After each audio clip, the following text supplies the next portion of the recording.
अब बात करते हैं हम लोग प्लेन एंगल की। प्लेन एंगल जो है, देखिए मान लीजिए हमारे पास कोई एक सर्कुलर पाथ हो, ठीक, इस तरीके से। अब इस पे हम लेते हैं 2 पॉइंट।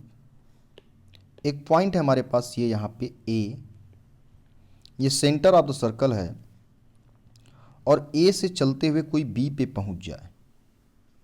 ए से चल के कोई यहाँ पे बी पे पहुँच जाता है, तो ये डिस्टेंस मान लेते हैं इसके बराबर है। तो यहाँ से सेंटर से एक लाइन हम ए को जोड़ देते हैं, सेंटर से ए पोजीशन पे और सेंटर से हम लोग बी पोजीशन पे, ये लाइन हमने जोड़ दिया।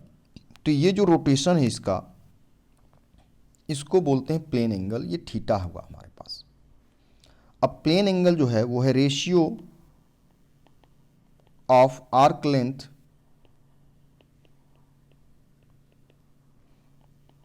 To the radius. मान लेते हैं ये रेडियस जो है वो स्मॉल आर के बराबर है। सो यहाँ पे प्लेन एंगल जो होगा, plane angle that is equals to arc upon radius. तो थीटा की वैल्यू जो होगी that is equals to arc length small s divided by r. इसका जो यूनिट है वो यूनिट होगा रेडियन, RAD, रेडियन आएगा इसका यूनिट। अब देखिए अगर मैं बात करूं पॉइंट ए से चल करके अगेन मैं पॉइंट ए पे पहुंच जाऊं, तो इस पॉइंट के अबाउट जो एंगल सब्सटेंड हुआ है वो टोटल एंगल हो गया 2 पाई रेडियन का। 2 पाई रेडियन का वो कैसे होगा? टोटल यहाँ पे आर्क की लेंथ कितनी होगी?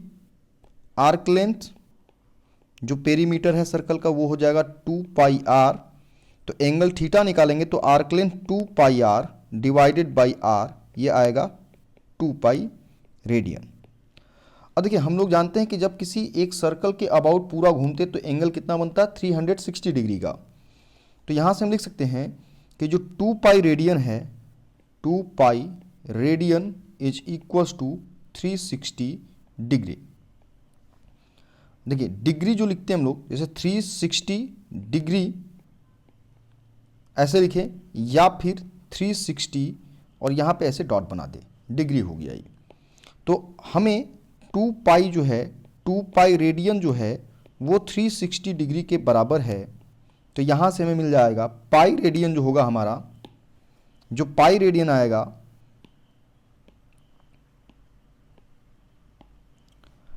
पाई रेडियन इज इक्वल्स टू 2 से डिवाइड कर देंगे तो आएगा 180 रेडियन, या फिर 1 रेडियन जो होगा दैट इज इक्वल्स टू, एक रेडियन की वैल्यू निकालेंगे तो 180 डिग्री अपॉन पाई के बराबर होगा, जो आता है 57.27 डिग्री। अब यहीं से हम लिख सकते हैं, हमारे पास देखिए क्या था, 180 डिग्री जो था, 180 degree that is equals to pi radian के बराबर था। तो यहाँ से 1 डिग्री जो है वो निकालना हो तो दोनों साइड 180 से डिवाइड करेंगे तो हमारे पास आएगा 1 degree is equals to pi by 180 radian. Suppose अब बात करते हैं हम लोग कि ये जो डिग्री है, डिग्री से मिनट और मिनट से सेकंड की बात करेंगे। तो 1 डिग्री जो होता है that is equals to 60 minute, या फिर इसको ऐसे भी लिख सकते हैं 60 प्राइम, ये 60 मिनट हो गया। तो यहां से हम लिख सकते हैं 1 minute is equals to 1 by 60 degree. 1 minute 1 by 60 degree के बराबर होगा। अब इसको हम रेडियन में कन्वर्ट कर तुम लिख सकते हैं 160 इंटू, अब 1 डिग्री में पाई बाई 180 रेडियन होता, तो यहाँ पे लिख दें हम पाई बाई 180 रेडियन। ऐसे भी इसको लिखा जा सकता है। एक फॉर्मूला ये हमें याद रखना है,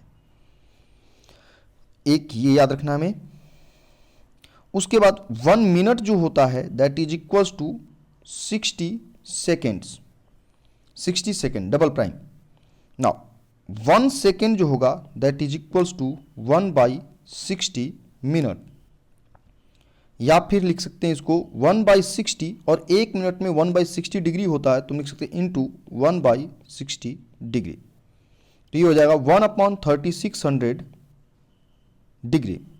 अच्छा, इसको रेडियन में कन्वर्ट करेंगे तो लिखेंगे 1/3600 इंटू π/180 रेडियन। तो ऐसे भी इसको लिखा जा सकता है। इसका मतलब ये हो गया हमारे पास कि 1 second is equals to π/3600 into 180 radian. अगर हम 1 सेकेंड को रेडियन में कन्वर्ट करेंगे तो ये वैल्यू आएगा। एग्जाम्पल के तौर पे सपोज हमें 5 डिग्री 20 मिनट को कन्वर्ट करना है, किसमें? एक तो रेडियन में करना है, एक करना है इसको डिग्री में, और एक करना है सेकंड में और मिनट में भी। तो अगर हम इसको कन्वर्ट करना चाहें तो हम ऐसे कर सकते हैं, पहले इसको करते हैं कन्वर्ट मिनट में। तो 5 डिग्री 20 मिनट का मतलब है कि 5 डिग्री के बाद 20 मिनट और, तो ये ऐसे भी लिखा जा सकता है 5 डिग्री प्लस का 20 मिनट, या फिर इसको लिख सकते हैं 5 इंटू 1 डिग्री में 60 मिनट होता है, तो इंटू 60 मिनट प्लस का 20 मिनट। तो यहाँ से आएगा हमारे पास 300 मिनट प्लस का 20 मिनट, तो ये रिजल्ट आएगा 320 मिनट। अब इसको सेकेंड में अगर कन्वर्ट करना है तो हम लिख सकते हैं 320 minute is equals to 1 minute में 60 सेकेंड, तो 320 इंटू 60 सेकेंड, हमारे पास रिजल्ट आएगा 19200 सेकेंड्स। ये सेकेंड हो गया हमारे पास। अच्छा, अब सेकेंड के बाद इसको हमें रेडियन में अब कन्वर्ट करना है या फिर डिग्री में करना है। तो अगर मान लीजिए पूरा कंप्लीटली 5 डिग्री 20 मिनट को डिग्री में कन्वर्ट करना चाहते हैं तो यहीं से 19200 सेकेंड को हम लिख सकते हैं 19200 बाई 3600 डिग्री। इसका मतलब ये हो जाएगा हमारे पास 192 बाई 36 डिग्री। और इसको अगर रेडियन में कन्वर्ट करना हुआ तो यहीं से हम लिख सकते हैं इसको 192 बाई 36 इंटू π/180 रेडियन। ऐसे भी इसको लिखा जा सकता है। तो ये था प्लेन एंगल, और उसमें प्लेन एंगल का कॉन्सेप्ट, जिसमें प्लेन एंगल होता है ratio of arc length to the radius. और ये याद रखने की बात है कि प्लेन एंगल जो है, plane angle has unit but not dimensions. अब इसी के बाद हम बात करेंगे सॉलिड एंगल की। तो सॉलिड एंगल जो होता है, सॉलिड एंगल, अब सपोज हमारे पास कोई एक स्फेयर हो, ये स्फेयर है हमारे पास। तो इस स्फेयर में इस तरीके से अगर देखा जाए तो ये पोर्शन एक स्फेयर के तरीके अब लगेगा। हमने क्या किया, इसका कुछ रीजन हमने सेलेक्ट किया। ये सर्कल जो है सेंटर है स्फेयर का, इससे एक लाइन हमने यहाँ ड्रॉ किया, एक यहाँ ड्रॉ किया, एक इस पे किया और एक यहाँ पे किया, इनको हमने मिला दिया। तो ये ऊपर का पार्ट है इनका, ये ऊपर का एरिया, ये एरिया जो है, इस एरिया को अगर लें, अगर ए के बराबर है, तो ये जो आपका यहाँ पे ये जो बन रहा है सॉलिड फॉर्म में एंगल, इसको बोलते हैं सॉलिड एंगल। तो सॉलिड एंगल जो है is ratio of area to the square of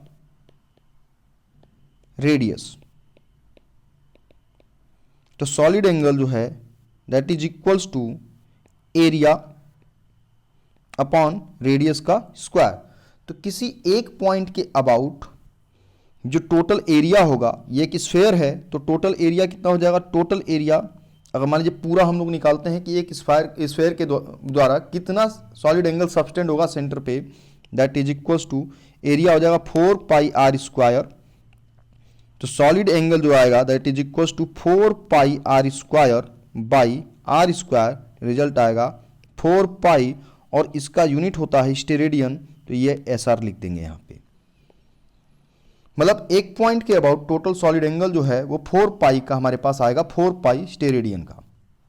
okay now अब ये भी जो है इसके पास सॉलिड एंगल